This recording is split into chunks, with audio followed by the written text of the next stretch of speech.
Welcome to another episode of The Brand Called You, a podcast and podcast show that brings you leadership lessons, knowledge, experience, and wisdom from thousands of successful individuals from around the world.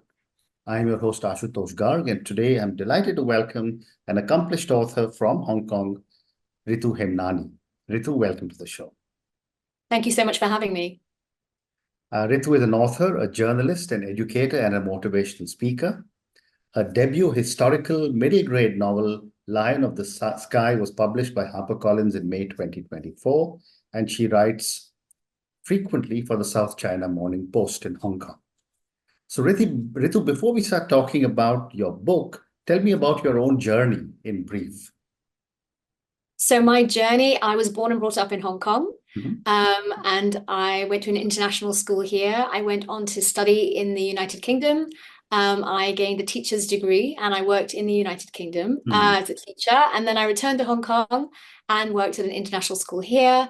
And then due to many different twists and turns, I found myself writing full-time for the newspaper and publishing children's books for children and going into schools, which is what I love to do. Fascinating. Thank you. So let's start talking about your book, Ritu, Lion of the Sky. Tell me a little bit about your book and what was your inspiration to write this book? I'm glad you asked. So Lion of the Sky, which is newly published by HarperCollins, Balzer and Bray. I think the seed of this book came to me back in 2014 when my 8-year-old daughter asked me a homework question. Her question was, why do people migrate? And so I sat down with her and I said that, people are always coming and going to Hong Kong because of a change of job, sometimes to get away from natural disasters, and sometimes because they have no choice.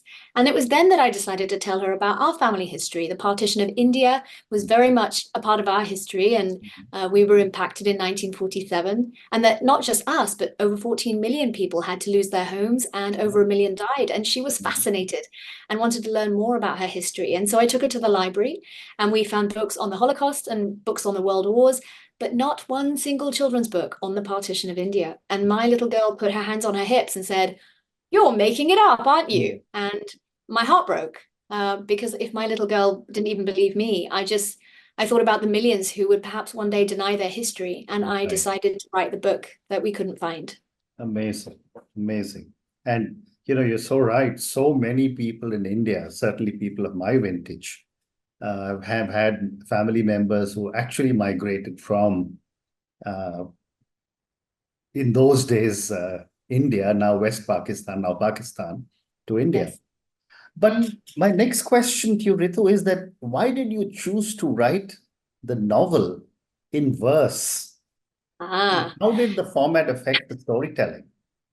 So my question to you is, have you ever read a novel in verse, Ashutosh? No. So But I do plan to order because one of my books was also published by HarperCollins. Oh, fantastic. Okay, so for those of you who don't know, a novel in verse is a verse told through poems. And each poem has to stand alone and make complete sense. But at the same time, as the poems are knitted together, they come together to tell a story. So it's actually a very challenging way to write.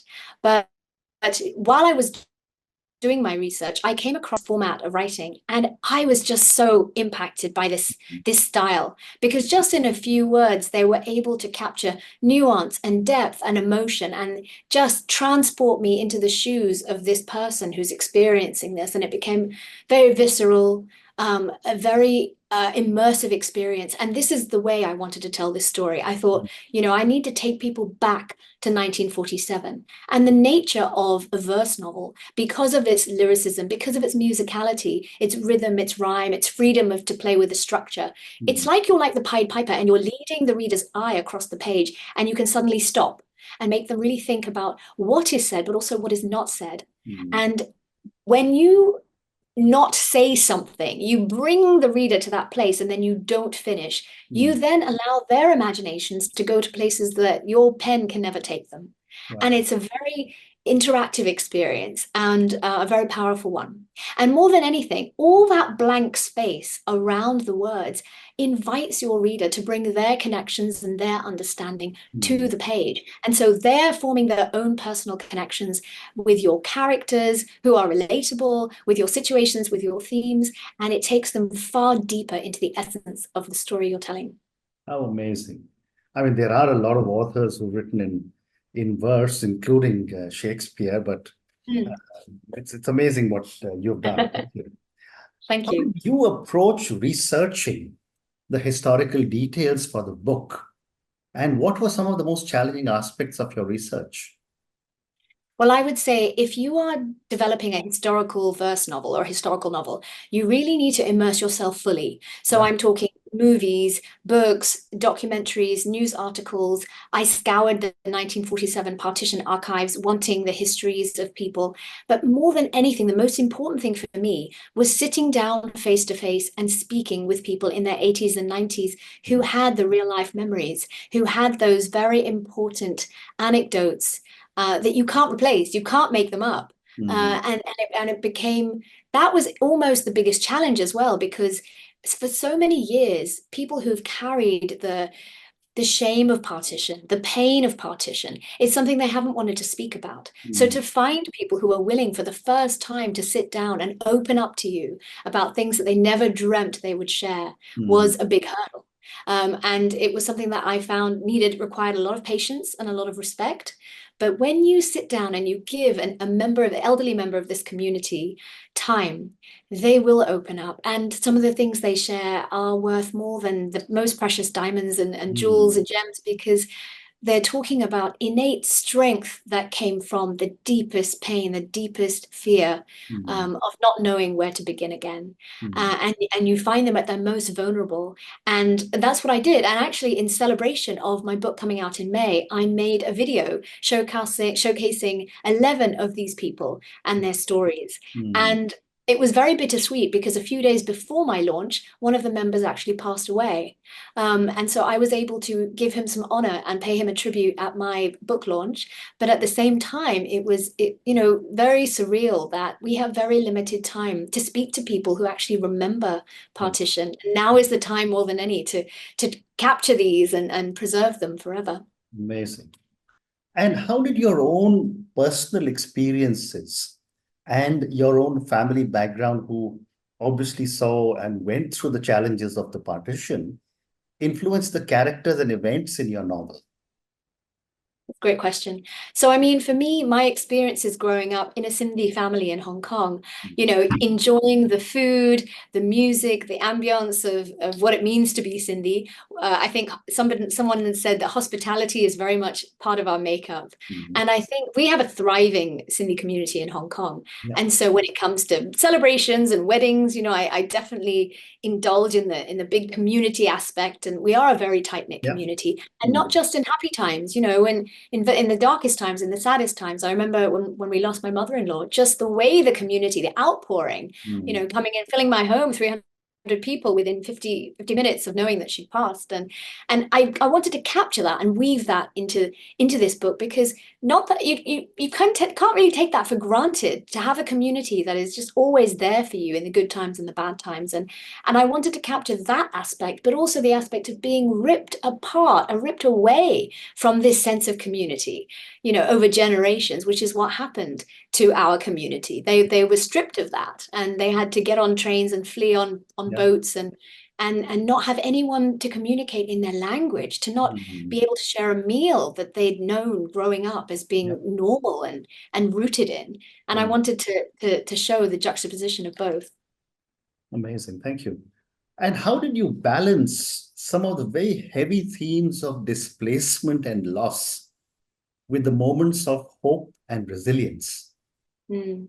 So this can be very challenging when you're writing, because my book is actually for ages 8 to 88. And if you want to make it accessible for young people, my focus, on the one hand, I didn't shy away from the hardships, from the bloodshed, from the great pain.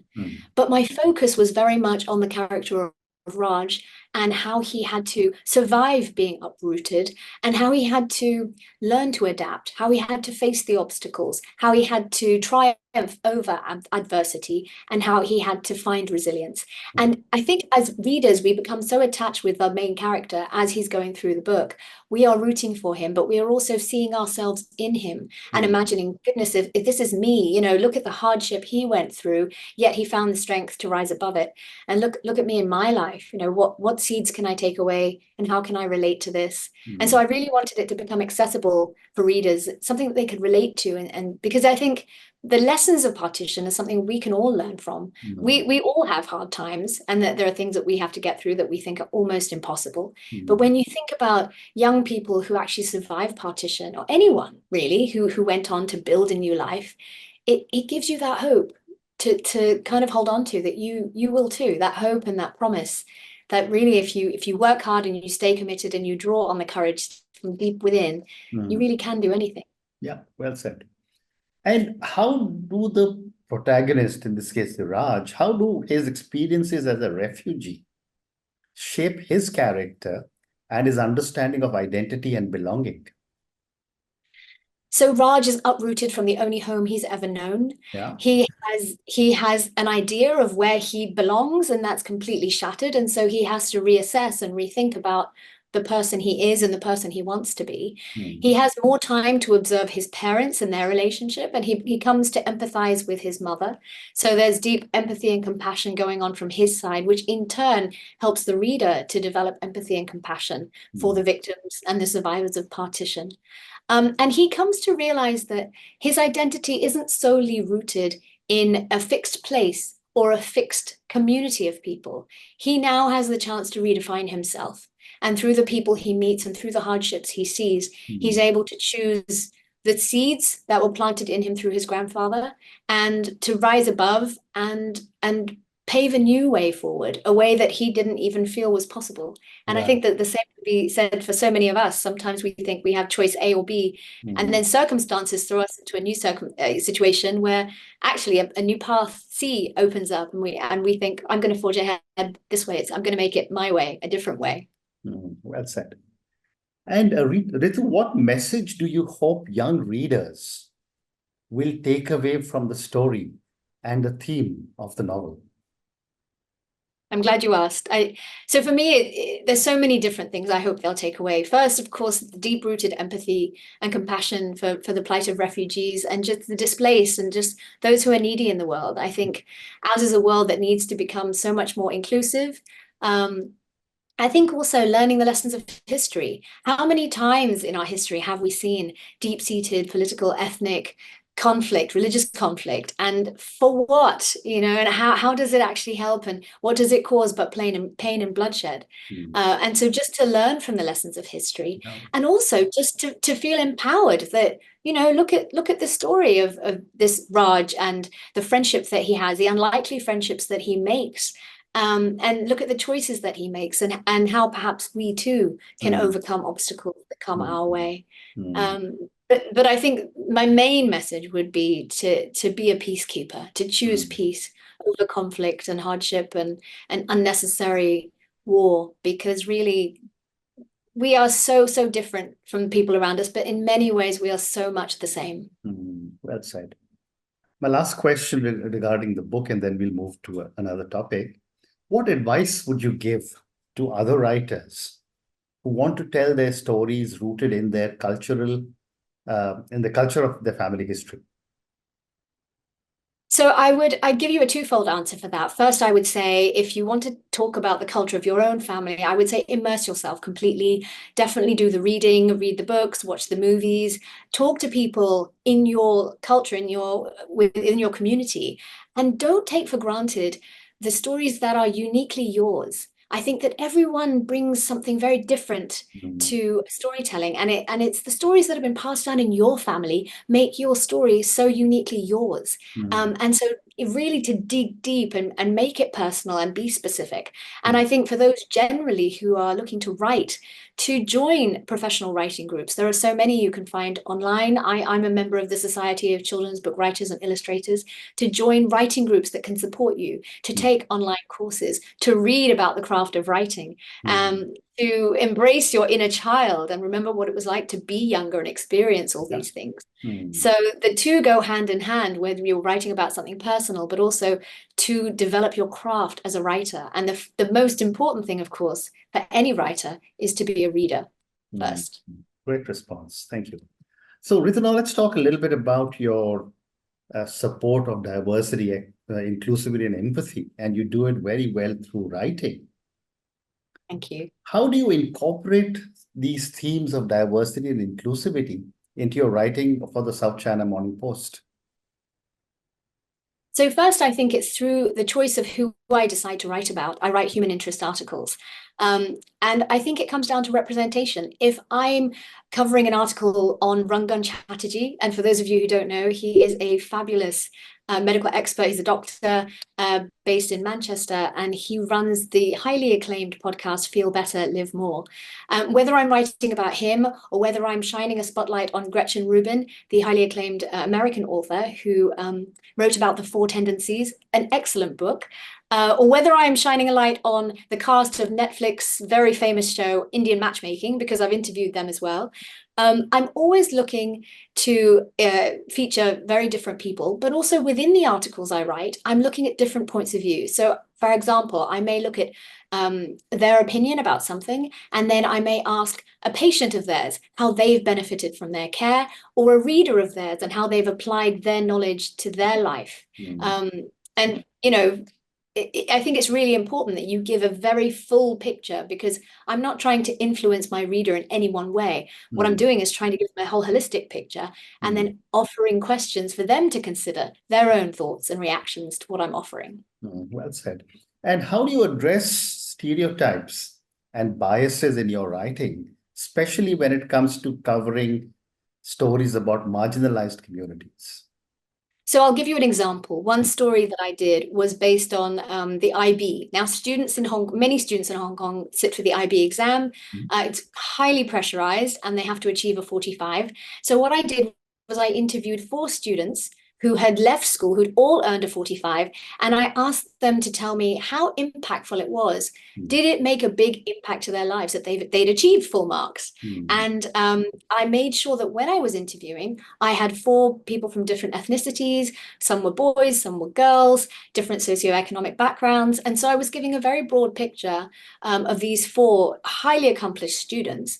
And you know, whether their message is, oh, actually, it made a huge impact to my life and it opened doors, or whether actually it made very little difference at all, which then allows the reader to have a little bit of, you know, freedom in thinking, okay, it's not the end of the day if my child doesn't get a 45, because really at the end of the day, yes, it's a very top mark, but it's not necessarily going to open more doors than if they got a 43 or a 42. And so there's a bit more stress relief. And so it just helps you think of things in a different way. And another example is I talked about how to help marriages stay happy. And so I consulted with a marriage counselor who was local Chinese and a counselor who was American based. And at the same time, I quoted from Gary Chapman's The 4 Love Languages.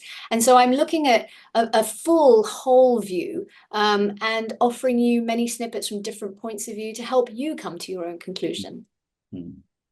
And what role does empathy play in your storytelling, and how do you foster it amongst your readers? I think empathy plays a crucial role. It's so important for people to emotionally connect with characters. And that's why when I write my characters, I make sure that they are flawed. There are no perfect people. We are not perfect people. And if you have a perfect person in your book, no one is going to connect with them. Correct. And it's so important that we have our internal and our external conflicts that people can somehow see some aspect of themselves in, because they then attach themselves to that character and are rooting for them and hoping, well, can they overcome? Can they discover? Can they actually find out who they really are? Because if they can, then I can too. And that's what I do to develop this empathy, is through these flawed characters, through these different perspectives. And I offer different perspectives through dialogue or through offering very contrasting characters so that you can see misunderstandings, you can see viewpoints, and we can grow as readers and learning about life together. And that really is, at the end of the day, what empathy is. Well said. And Ritu, what role do you think literature and writing play in bridging cultural divides and fostering understanding? That is a very good question. I think they can play a very large role because they can shed light on marginalized voices, voices that are not commonly heard. They can shed a light on inequality and injustice, and they can bring into the spotlight things that we know nothing about. One of the articles that I covered was talking about how Hong Kong requires many of its international schools to provide bursaries, scholarships for ethnic minority families. But many ethnic minority families don't know about this. And so when it's advertised in a public English-speaking newspaper, many ethnic minorities don't apply. And so I wrote an article to raise awareness about this because there was this complete gap in what is being offered. And we're talking millions of dollars worth of scholarships to ethnic minority children. But because they didn't know about it or didn't really realize how to apply, it was just, there was no fulfillment of what was really owed to them. And it was something I could shed a light on. And I believe since writing the article, more and more schools have gone out of their way to promote it in a way that would interest, attract, and make it easier for members of the ethnic minority community in Hong Kong to apply and benefit and feel included in this kind of offer. And I think that is something through books and journalism that we must do, because if we don't shed a light and we don't bring this to the spotlight, who will? Well said. So time for two more questions for you. My next question is, how can authors and journalists contribute to a more inclusive and empathetic society through their work? I would say pretty much what I just said. I think giving the marginalized a voice, and shedding light on stories that haven't been shared. I mean, I would quote Nadia Hashimi is a fabulous author, and she gives of Afghanistan stories, and we actually step into the shoes of Afghan women and their children, and we understand their plight. And I haven't come across an author who writes as powerfully as she does about the Afghan experience. And I think it's wonderful. She does so much humanitarian work, but it's really her words that can be so transformative and make you feel so much empathy that you want to do something to help that country, to help the people in that country. Well said. And my last question for you, Ritu.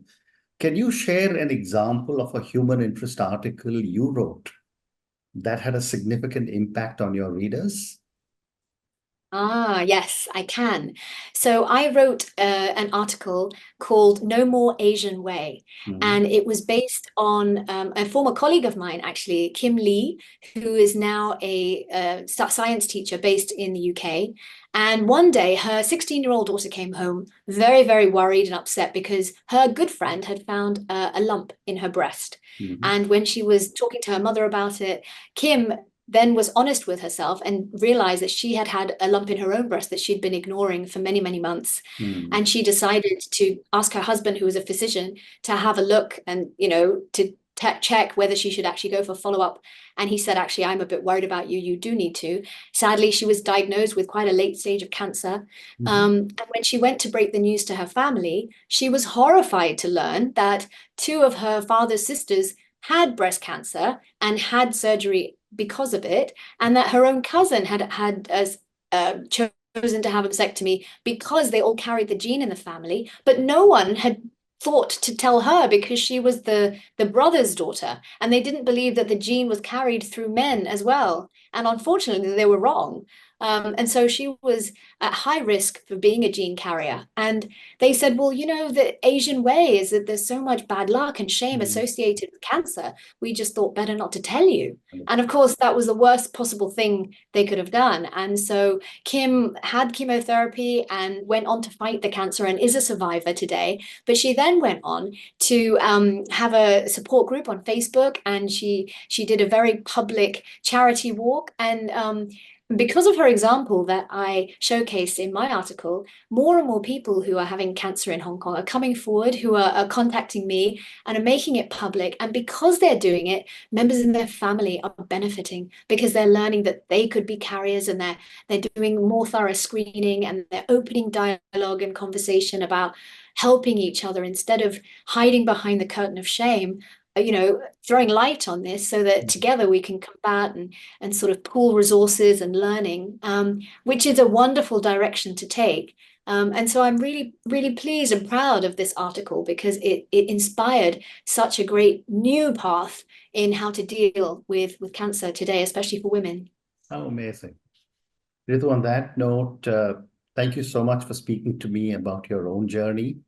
Thank you for speaking to me about your debut novel, Lion of the Sky. I think just the fact that you decided to cover a topic which is so much which has been so much a part of every Indian's life because of its like heritage, and yet so little is written about it. But as you Correct. were talking, I was reminded of the book Khushwant Singh had written, Yes. which was A Train to Pakistan. Mm. I've also covered this in quite a lot of detail in one of my books as well. But Mm. thank you for, the amazing research that you've done for Lion of the Sky. I'm sure it's going to be a very, very big success. It's still early days for the book, but I'm going to ask all our viewers and listeners to go and check out Ritu Hemnani's book, Lion in the Sky, Yes, Lion of the please. Sky, my apologies. Thank you also for speaking to me about diversity, inclusivity, and empathy. And Mm. clearly, the amount of work that you're doing as an author, as a journalist, and bringing some amazing stories to people is having a very significant impact. Thank you for I speaking hope to me, so. and good luck. Thank you, Ashutosh. Thank you for having me. It's been a pleasure. Thank you for listening to the brand called You Videocast and Podcast, a platform that brings you knowledge, experience, and wisdom of hundreds of successful individuals from around the world. Do visit our website www.tbcy.in to watch and listen to the stories of many more individuals. You can also follow us on YouTube, Facebook, Instagram, and Twitter. Just search for the brand called You.